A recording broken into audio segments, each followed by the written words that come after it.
Hello, kumusta mga kalanog? Maayong adlaw sa inyohang tanan. Adlaw karon nga Miyerkules, wa ko masayop. Pitsa 21 sa bulan sa Ugos. Shoutout, kumusta sa mga kaigsunan sa atong mga supporter ni atong lanog sa gugma sa Dios. Si Roy Rosero, dyan po sa USA. Magandang araw po sa inyong lahat dyan. At sana nasa mabuting kalagayan kayo ngayon sa iyong buong pamilya. Kasama ng iyong mabuting may bahay, Ma'am Patricia. So, kumusta po kayo? Sana nasa magandang sitwasyon kayo ngayon. So, shoutouts na ng mga kaigsunan sa mga supporter na to, mga viewers na to ni atong video. Itong ating munting channel. Salamat. Maraming mga kapatid, mga kaibigan, sa mga nagasupport nining atong YouTube channel. Ayaw pagkalimot pag-like, pag-share o i-subscribe na usab kining atong video.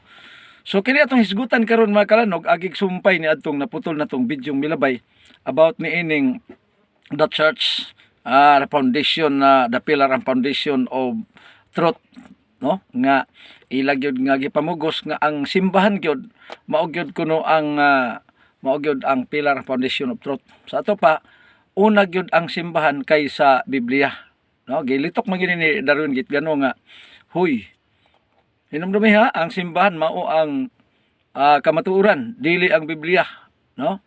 Ang pillar and foundation of truth, ang simbahan gyud dili gyud ang Biblia. Meaning to say, una ang simbahan, ilan naman gyud giangkon, una ang simbahan, ulahi ang Biblia, kay ang Biblia produkto ra sa simbahan. Klaro naman ta ni kay mga kalanog, ang Juan 1:1 nga sa sinugdan mao ang pulong o Dios ang pulong. Pag sugod yun, mao gyud ang pulong, dili kay ang simbahan. Kay parehas panalitan sa gigamit ni Apostol Pablo, unang Korinto 2:6 ug 7.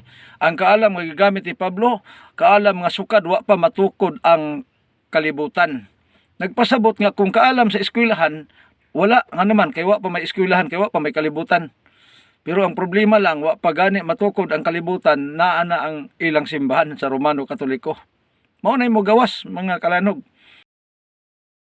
Ang ubano kay mao gyud ni kamatuoran ang niresulta. So sa atong bidyong milabay, dunay mga bersyon na atong gigamit, wala gyud gisulti sa Biblia. Ubay-ubay ang mga nagsaksi nga wa gyud magsulti nga ang simbahan mao gyud ang kamatuoran. Kung dili ang Biblia nga mao'y nagsulti nga ang simbahan mao'y kamatuoran. So una ang pulong, usa pa ang simbahan. Kay kung ila gini pamugos, excuse me. Kay ingon na nako, dili si Kristo may nagtukod sa simbahan. Kay ulahi man ang Biblia. Ang Biblia nagsulti pala nga tukuron ko nga akong iglesia, Mateo 16:18. Na karon nagplano pa si Kristo niya naguna man ang simbahan. Sa ato pa ang si Kristo mo'y gitukod sa simbahan, dili ang simbahan mo'y gitukod ni Kristo. Inana ang gawas. Karon atong dungagan mga kalanog, ni atay bersyon nga gamiton kining PSB pulong sa Dios. Ubay-ubay man to tong gipangbasa, wala gyud nagsulti nga ang simbahan mao ang pillar and foundation of truth, kung dili ang Biblia. Unya ang simbahan o iglesia, ang katawhan, kita dili kita mao ang kamatuoran. Ang atong papel sa iglesia mga kalanog, mo support or manalipod sa kamatuoran. Kay giangkon na ni Kristo 1:14, ako mao ang dalan ug ang kamatuoran. Si Kristo dili kita. Kita kay iyatang tinukod ang atong papel mulaban sa kamatuoran, manalipod sa kamatuoran. Mao ni mga kalanog karon.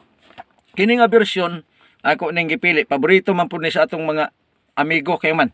Pinadayag uno Jess din naagay Domingo din mga kalanog. Pero atong tanawon dinhi ta sa ubang bersyon, kining gisulti mga kalanog sa unang Samuel 24 bersikulo 3. Ang nakasulat dito sa ubang bersyon, dunay bersyon nga nagaingon, si Saul minaog ngadto sa langob kay sugo sa lawas. Ang ubang bersyon nag-ingon, si Saul minaog ngadto sinong sa King James, ninaog ngadto sa langob ug nagtabon. Dili kayo klaro mga kalanog. Pero kini akong basahon mga kalanog yun ni. Unang Samuel 24 bersikulo 3. Nakaabot si Saul sa turil sa mga karniro nga anaa mahimutang sa daplin sa dalan ug may langob didto. Misulod si Saul sa langob aron malibang. So giklaro gyud dinhi mga kalanog nganong ako ning gigamit aron ma-prove na to nga kini nga Biblia klaro gyud ang isulti ini. Niya pa Unang Timoteo 4 bersikulo 1. Sa uban nga bersyon gisulti dito tinaw. Pero dinhi tan-aw nato mga kalanog unsay gisulti dinhi. Unang Timoteo 4 bersikulo 1. Matod pa dinhi mga kalanog, klaro klaro ang giingon sa Espiritu Santo nga sa kaulihang mga adlaw ang uban mobiya sa ilang pagtuo sa Dios. Mamati sila sa mga pagtulunan sa bakakon ug dautan nga mga espiritu. Mobiya sa tinuod nga pagtuo, maminaw sa mga bakakon nga espiritu. Gitan-aw nako si Mr. Curious mga kalanog ang iyang expose sa iyang video, gani akong gi-comment pod. Ang gigamit NLT basta kay bag-o nga version mga kalanog sa Biblia. Ulahing mga adlaw dunay mabiya. Nya magpalaban sa mga bag-ong translation.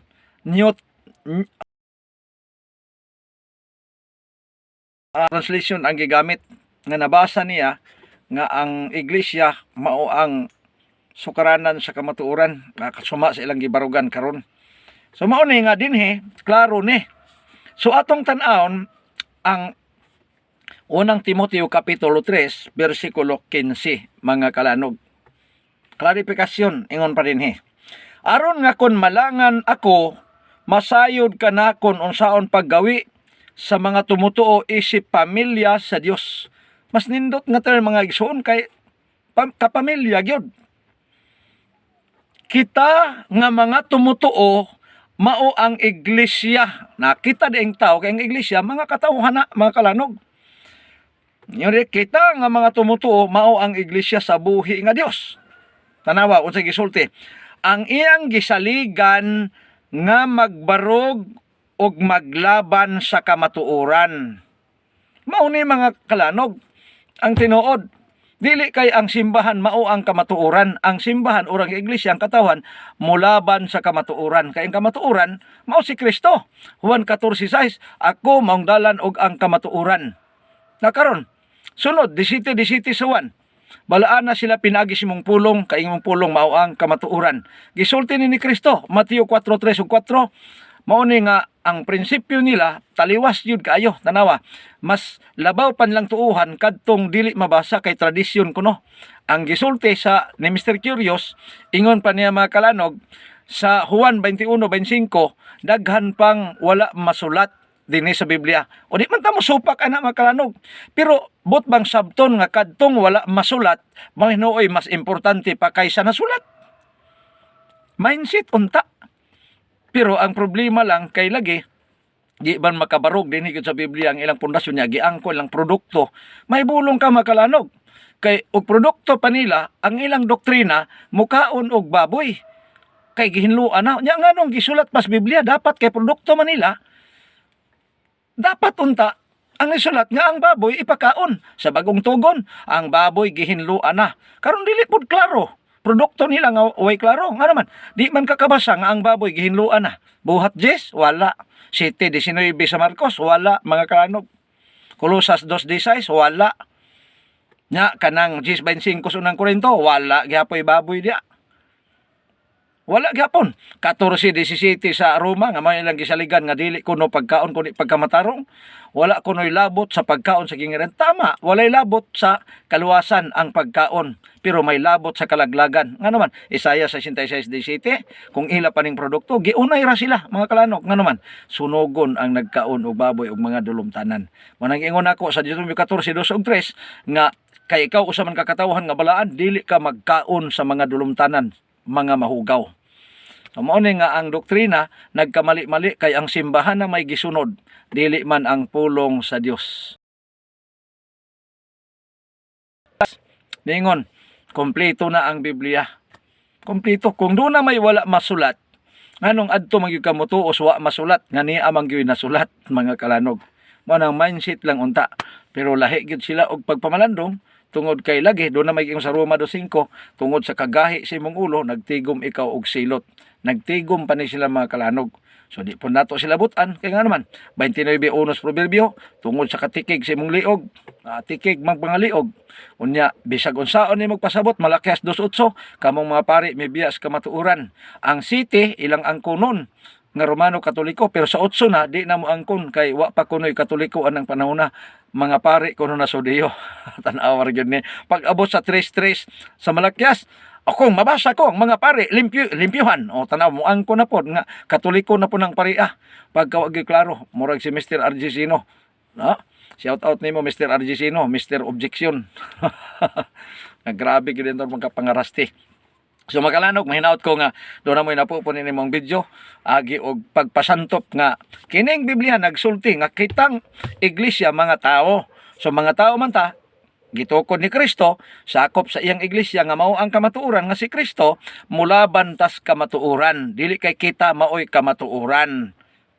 Mindset galing lang ang mga CFD kay lagi gisulti naman pod no ibitre sa Jeremias nga midaghan milig-on apan dili alang sa kamatuoran. Usa ka prueba nga dili para sa kamatuoran kay dili basihanan nga daghan mo mauna nay kamatuoran. Dili na basihanan no ibitre sa Jeremias.